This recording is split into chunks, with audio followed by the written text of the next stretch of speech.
Meu nome é Miriam Cristóvão, eu tenho 43 anos e fui criada na favela da Rocinha, aqui no Rio de Janeiro, capital.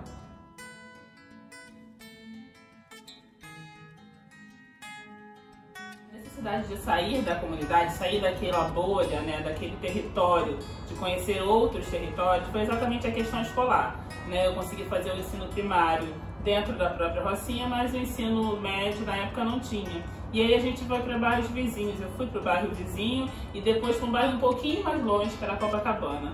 Na época, ir para Copacabana e estudar em Copacabana era algo assim muito grandioso, porque as pessoas, todos os meus colegas foram estudar no Leblon.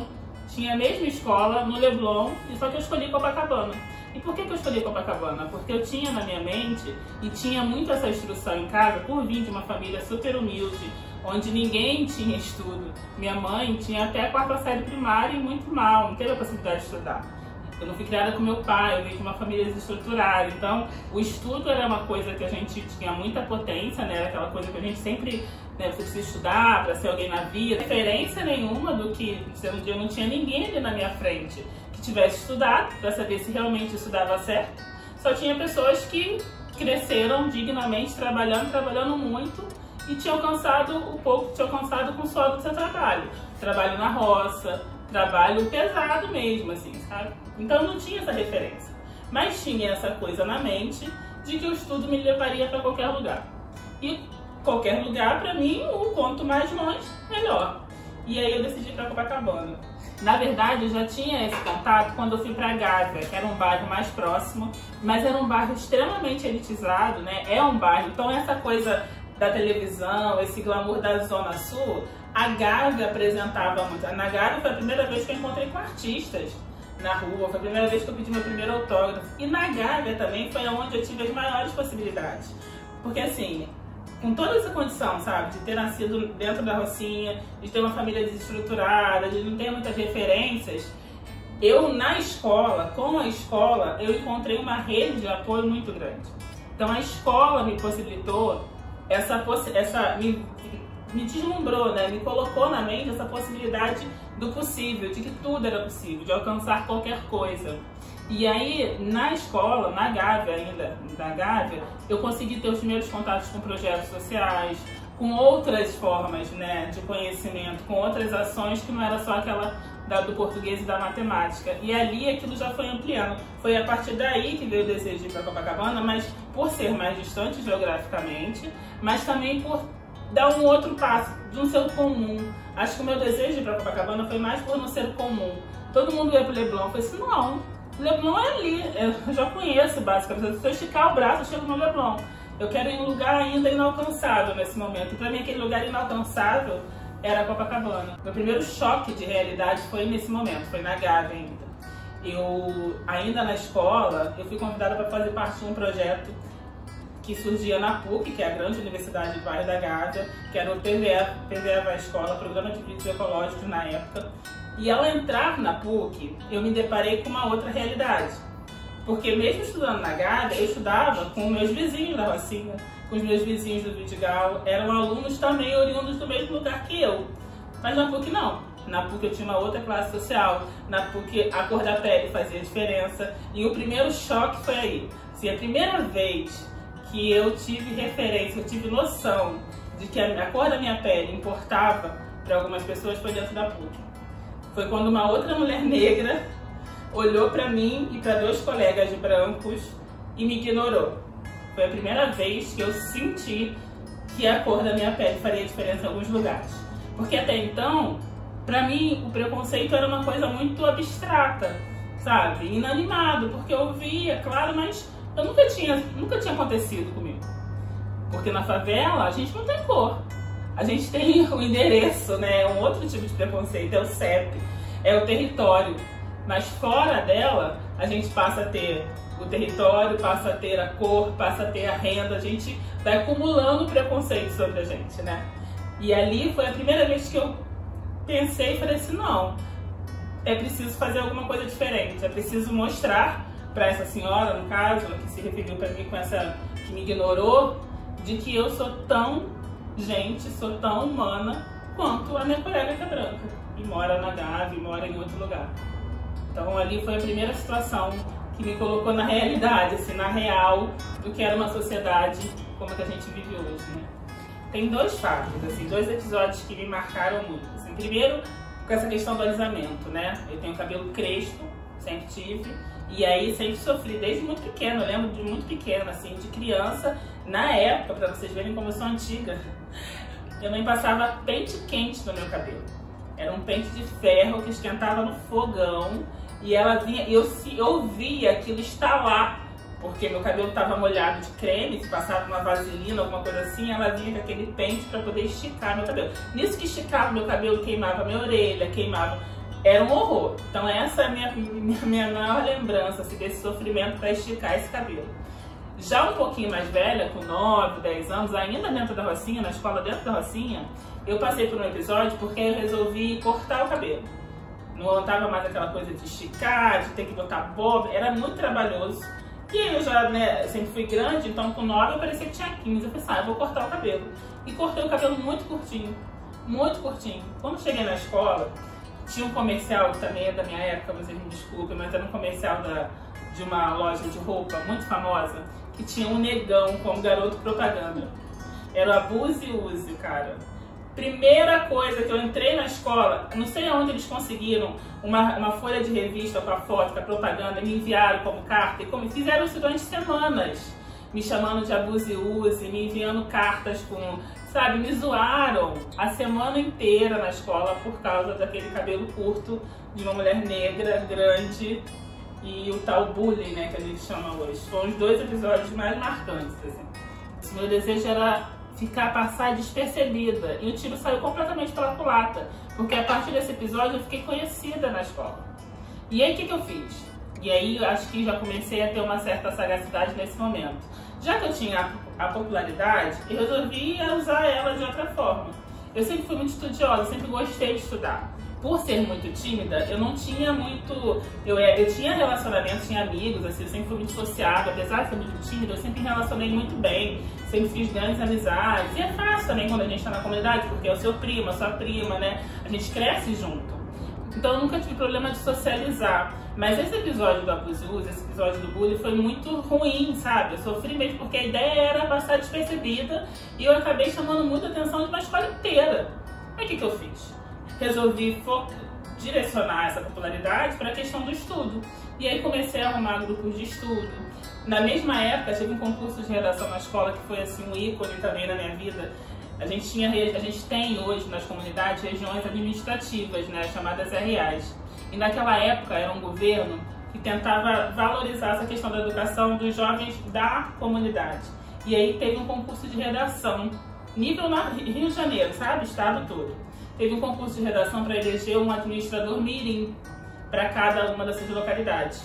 E aí a gente tinha que fazer uma redação dizendo que se a gente fosse administrador, o que a gente faria de melhoria para aquela comunidade. E a minha redação foi a vencedora. Eu ganhei esse concurso, nessa mesma época do episódio do Abuse e Use. Então eu fiquei assim, não fiquei só a popular, aquela que eles apontam como a maior, porque eu era realmente a maior da turma, se bobear a maior da escola na época, mas fiquei como a referência daquela menina que estuda, que tem boas ideias, que sabe, tanto que na época a gente fazia fila para entrar na sala, né? A gente tinha que cantar o hino, aquelas coisas todas. Essa coisa de tirar a bandeira era coisa que só representante de turma fazia, e eu passei a fazer única e exclusivamente por causa dessa colocação que eu fiz, da coisa de ter passado em primeiro lugar na redação, de ter ganhado essa popularidade, né? Isso me colocou num outro patamar. Eu acho que esse momento já me colocou num outro patamar, assim, do coletivo, sabe? De sair daquele meu eu, daquela minha coisa que era ferido, que é dolorido, né? Que é lidar com essas questões e não saber como lidar, porque eu não tinha referência, não tinha quem orientasse adequadamente, não via exemplos também além dali, mas de usar isso de forma de desbravar mesmo, sabe? Tudo que eu fiz até então, eu fiz meio que abrindo caminho. E foi com esse curso de redação, e foi com o projeto na Gávea, e foi descobrindo que era possível e fazendo. O grande anzol da minha vida, assim, o grande lance foi realmente esse projeto lá da PUC, que é o que dá origem à ONG hoje, né, a qual eu ainda trabalho, que é esse PVA Vai Escola. E acho que ali foi a grande pescada mesmo, sabe? Onde eu fui alçada para uma sociedade mais igualitária, para uma sociedade mais justa, para uma sociedade onde que a educação e a atenção ao jovem e adolescente, principalmente em situação de risco, era primordial. Então dali eu fui fisgada com esse bichinho, sabe? Com essa coisa de que a gente pode fazer a diferença. Eu comecei muito cedo, né, nesse projeto, eu tinha 15 anos na época. Não fiquei nele mais tempo por causa da questão financeira mesmo. Chegou um momento que você precisa trabalhar, ganhar dinheiro, né? Mesmo a educação sendo a sua prioridade, você precisa trabalhar. E era essa a minha realidade, eu precisava trabalhar. E aí eu fui trabalhar, saí um pouco do projeto, mas já tinha todas aquelas ideias, já tinha todas aquelas pessoas, já tinha sido banhada meio por todas essas informações. E foi bacana também porque mesmo nessa época, era a época da Eco 92, da Rio 92. E a gente trabalhou ativamente nesse projeto, sabe? Foi muito bacana porque eu saí da Rocinha para Gávea, que era um bairro vizinho, depois para Copacabana, que já é um pouquinho maior, e depois eu estava diante do mundo, porque a Rio 92 me trazia a possibilidade do mundo. E eu fazia parte daquilo através do projeto, através do PVE, através das ações sociais que eu estava envolvida. E aí eu saí do projeto, fui trabalhar. E aí fui trabalhar, trabalhei, mas sempre com aquela coisa, com muita boa sorte também. Eu nunca me desliguei 100%, estava sempre conectada com o que estava acontecendo e, à medida do possível, fazendo alguma coisa. O tempo foi passando, eu sempre tive o desejo de cursar uma graduação e eu não tinha. Isso é muito legal também, que eu acho que é bacana, porque a gente fica pensando assim: ah, mas eu tenho que fazer faculdade? Vou fazer o quê? Não, você não tem que fazer a faculdade. Você não tem que fazer alguma coisa. Você tem que se potencializar naquilo que você acredita. Só que pra mim a potência máxima estava no canudo. Estava na graduação, tá na graduação. Eu precisava disso, até porque por não ter referência, por não saber como era, por não, sabe, para trazer o novo para minha localidade, para o meu território, eu precisava do canudo. E eu não tinha dúvida de qual canudo eu queria. Eu sempre quis fazer direito. Porque era, no meu olhando tudo, era a única profissão que me daria ferramentas suficientes para ir lá e corrigir aquilo que eu queria corrigir, aquilo que me feriu de alguma forma, aquilo que fere tantas outras mulheres, meninas, famílias nesse país, nessa cidade. Então, isso eu não tinha nenhuma dúvida. Demorei um pouco para entrar na faculdade, não foi logo depois que eu terminei o ensino médio, porque eu estava trabalhando, aí tinha vestibular, tinha que estudar, era uma época que o vestibular ainda era mais difícil, não tinha Enem, né? Vamos lembrar que eu sou um pouquinho mais antiga que vocês. Não tinha Enem e tal, mas uns 3 anos depois veio o Enem e veio a possibilidade de bolsa nas universidades particulares através do ProUni, dos programas de financiamento estudantil. E aí eu passei, entrei numa faculdade particular com bolsa do ProUni para cursar Direito. E assim fiz. Estou concluindo a faculdade agora no próximo ano. Demorou um pouco mais do que deveria, porque nesse meio tempo muita coisa acontece, né? Porque apesar da gente ter grandes objetivos, traçá-los, o percurso deles nem sempre é uma linha reta. E também tá tudo certo. É difícil, mas tá tudo certo. Acho que é importante a gente alcançar e chegar lá no seu objetivo final. Acho que essa é o grande mote, sabe? É mostrar que você não é fracassada porque você demorou mais 2, 3, 4. Não. Você alcançou o seu objetivo. Você chegou lá. E é isso que importa, sabe? Eu tô nessa fase de chegar no meu objetivo no próximo ano, bem no finalzinho. Mas hoje, mesmo não estando concluído, tá bem no finalzinho, eu já estou extremamente realizada, porque a faculdade me trouxe isso que eu queria, que eu almejava, que é esse conhecimento, essas ferramentas que me possibilitam falar com as pessoas de igual para igual. Então hoje, mesmo maciçamente tendo a questão da cor da minha pele, do lugar de onde eu venho, da minha conta bancária, o meu conhecimento, aquilo que eu trago de postura, sobressai tudo isso. E se não sobressair, a gente tem os processos aí para fazer dar conta, entendeu? Que é uma coisa assim super significativa, porque é a casa das leis, né, onde a gente julga as coisas aqui no Rio. E lá no tribunal, no direito a gente tem muito uma coisa de falar que advogado pensa, juiz pensa que é Deus, Advogado já tem uma certa prepotência, a gente ouve que o juiz pensa que é Deus e o desembargador já não pensa, ele tem certeza que é o Deus do tudo. E tá dentro desse núcleo, né, desse mundo, é muito bacana porque ao mesmo tempo que eu trabalho com as crianças em situação de risco, em Paquetá, em Santa Teresa, na Rocinha, ao mesmo tempo que a minha vizinhança não tem saneamento básico, eu tô dentro do Tribunal de Justiça com o desembargador achando que é rei, que é Deus. Então ter esses dois mundos me traz uma riqueza, uma bagagem enorme no sentido de que a gente precisa equalizar essas situações, a gente precisa equacionar essa conta, as pessoas precisam ter dignidade, as mulheres, as meninas negras desses lugares menos favorecidos, seja ele na favela, seja ele na Baixada, seja ele na Zona Sul, numa periferia qualquer, precisa ter acesso a todas as coisas, precisa almejar todas as coisas que desejar. Por isso que eu falo assim, não precisa fazer a faculdade. Se você não quiser, não precisa. Você pode fazer um curso de cabeleireiro se você gostar. Você pode fazer um curso de sombra. Você pode fazer o que você quiser. Eu tive um avô, um bisavô, que foi uma grande referência, que é uma grande referência, que apesar de não ter estudo nenhum, instrução nenhuma, de ter vindo da roça, de ter fundado, ser um dos primeiros moradores da Rocinha, que é onde eu moro hoje, ele sempre falou isso. Sonhe, sonhe e sonhe alto. Sonhe o mais alto que você puder, porque são seus sonhos que vão te levar onde você quiser. E é esse o meu desejo, sabe? É o que me move hoje, é mostrar para essas meninas, para esses rapazes que sonhem, que é possível. Por mais que o mundo vire para você e fale, não, é possível sim. É fácil? Não, não é fácil, mas é possível. E isso é suficiente, é o que a gente precisa saber, que é possível. Porque eu não sabia disso, eu demorei para descobrir isso, que era possível. E aí quando eu descobri que era possível, meu amor, ninguém me segurou. Mas eu demorei. Eu tô na Rocinha, né, Zona Sul do Rio de Janeiro. Naturalmente a faculdade particular é uma faculdade da Zona Sul. A primeira unidade que eu estudei, ela ficava na Lagoa, onde a gente fez aqui no Rio de Janeiro. Para quem não é do Rio, a Lagoa é o bairro super, hiper elitizado dessa cidade. É tipo assim, o supra-sumo do tudo. E minha faculdade ficava ali, de frente para a Lagoa. No turno da manhã, ou seja, eu, inocente, né, tava felicíssima de estar ali dentro, não importava qual era o horário, nada disso. Mas quando eu entrei, quando eu comecei a estudar, foi muito difícil, assim, e difícil real, no sentido que, primeiro, a sala de aula tinha pouquíssimas pessoas da mesma cor que eu.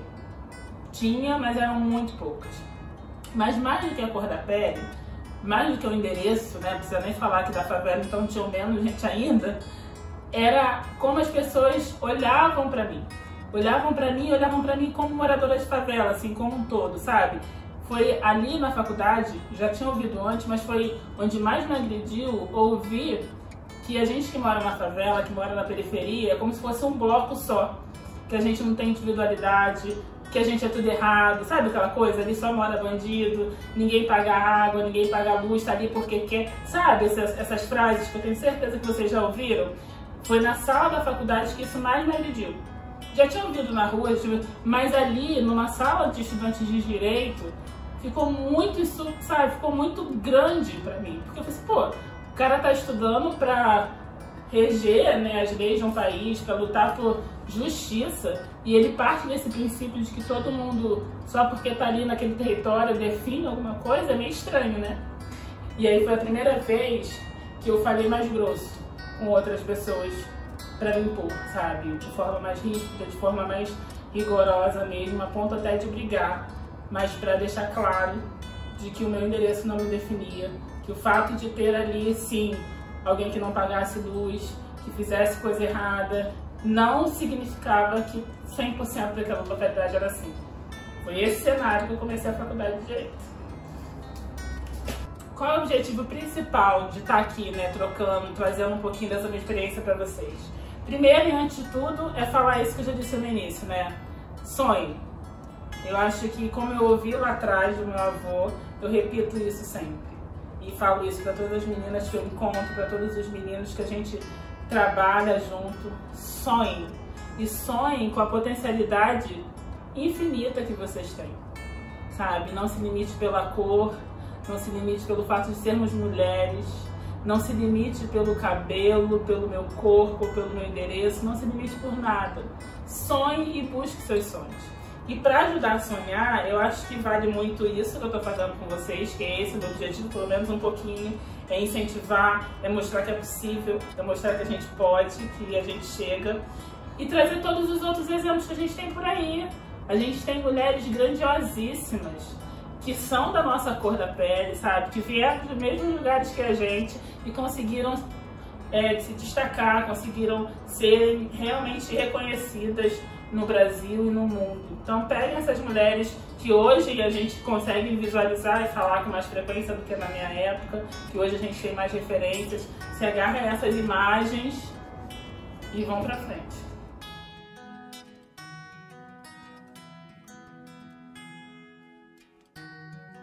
Olá meninas!